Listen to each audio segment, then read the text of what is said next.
So, all the best, grade 12 ISC students, for your English literature exam. Tarun sir is back again. 80 marks question paper. You must have already got 20 marks from your school. I am very sure. The first section, 10 MCQs. Second section, complete the following 10 questions. So 10 plus 10 is equal to 20. अब आपने एक चीज़ गौर करी, 5 chapter हैं, 5 poem हैं और act 3 में 6 scenes हैं। Act 4 में लगभग 3 सीन्स। एक्ट 5 में कुछ कुछ बुक्स में 8 सीन्स हैं, कुछ कुछ बुक्स में उसको एक तरीके से मर्ज किया है तो 8 to 9 सीन्स। तो भाई अब सारी चीज़ें तो कवर कर नहीं सकते 10 मार्क्स में, बट एक प्रोपोर्शन होगा। You people would be getting MCQ from those chapters and poems जो कि लॉन्ग आंसर में आपसे पूछे नहीं जाएंगे। चलिए लेट्स एंटिसिपेट, जैसे cookie lady, small towns and rivers, act 3 scene 1, act 3 scene 2, act 3 scene 3। इन सीन से आप लोगों को MCQs के क्वेश्चंस आ सकते हैं। फिर आपका एक्ट 4 सीन 2 थोड़ा वीक पड़ जाता है क्योंकि एक्ट 4 सीन 1 में आपके अपैरिशंस एंड गोस्ट आ जाते हैं।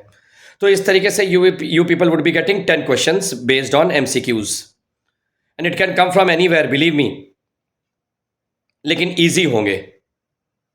Read the question carefully, options में आप ढूंढ निकाले जाएंगे आंसर।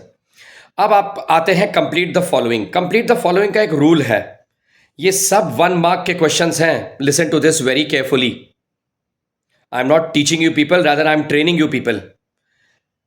बिकॉज के बाद, मतलब बिकॉज के बाद आपको एटलीस्ट 2 पॉइंट्स लिखने हैं।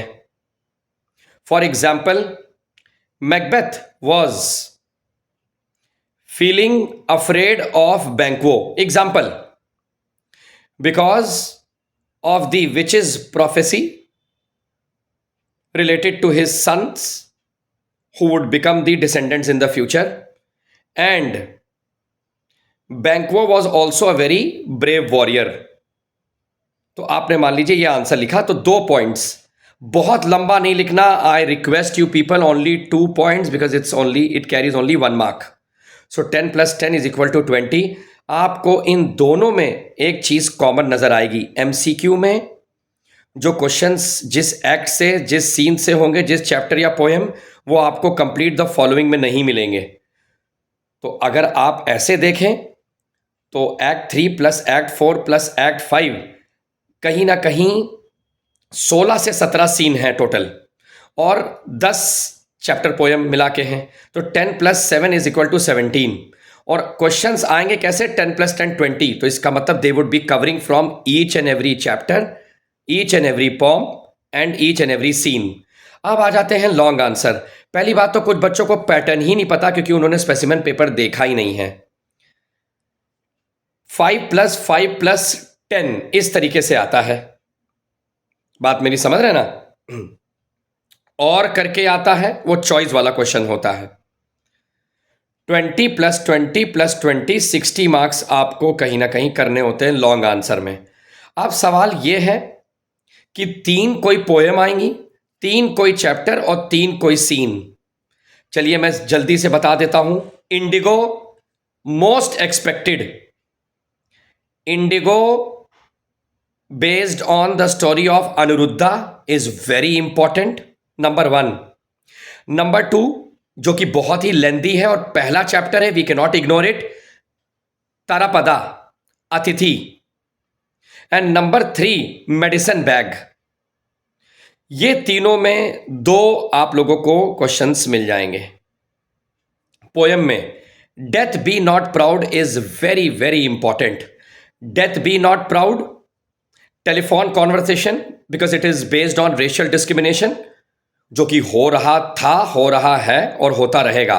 तो ये एक मैसेज थ्रोइंग पोएम है, आपको मिल सकती है। और मैं तीसरी में कहूंगा, प्लीज रिक्वेस्ट है, बिथोवन या टाइथोनस दोनों पढ़ लीजिएगा।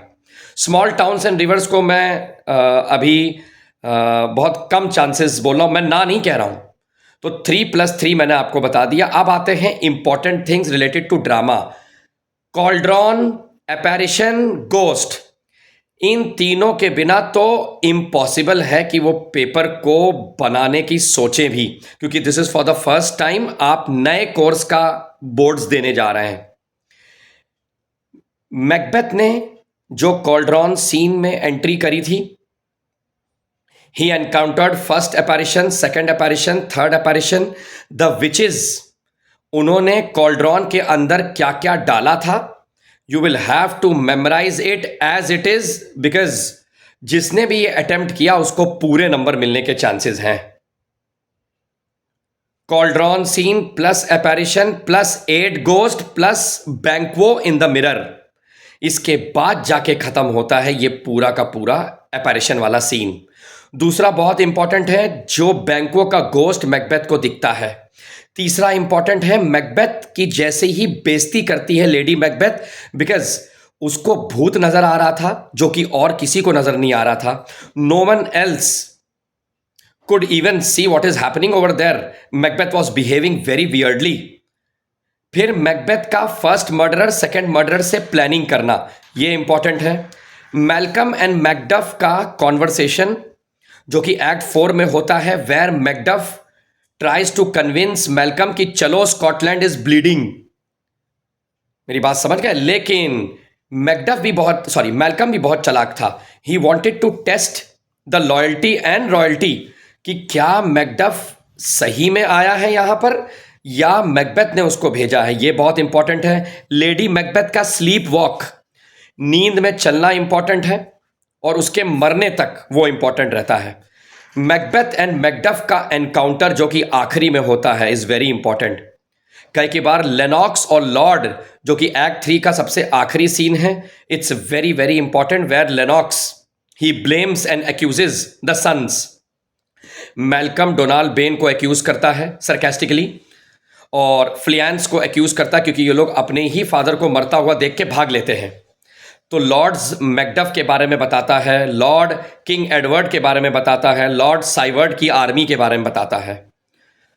तो प्लीज़ आप लोग ये पढ़ लेंगे। एक मेरे दिमाग में ये बात आ रही थी, ये वाला जो एक्सट्रैक्ट है, my mind is full of scorpions. हालांकि एक्सट्रैक्ट बेस्ड क्वेश्चन नहीं आता, प्लीज़ डरना मत, आपको जम के लिखना है। 5 मार्क्स के क्वेश्चन में 150 वर्ड्स, 10 मार्क्स के क्वेश्चन में 250 वर्ड्स, बल्कि आप 150 की जगह 150 की जगह 200 वर्ड लिख के आएंगे और 250 की जगह 300 वर्ड्स लिख के आएंगे। एमसीक्यू में ही आंसर छुपा रहता है। कंप्लीट द फॉलोइंग छोड़ के मत आना, ऑप्शंस नहीं आते हैं कंप्लीट द फॉलोइंग में कि attempt any 10 out of 12 and all, वो कंपलसरी क्वेश्चंस हैं। So all the best for your exam. मैंने आपको 3 चैप्टर, 3 पोएम और आपको इंपॉर्टेंट एक्ट्स बता दिए। एक्ट्स नहीं बताए हैं मैंने, आपको इंपॉर्टेंट अकरिंग्स बताई हैं और हैपनिंग्स बताई हैं। कॉल्ड्रॉन, अपैरिशन, गोस्ट पढ़ के जाइएगा। आई request you. Thank you so much.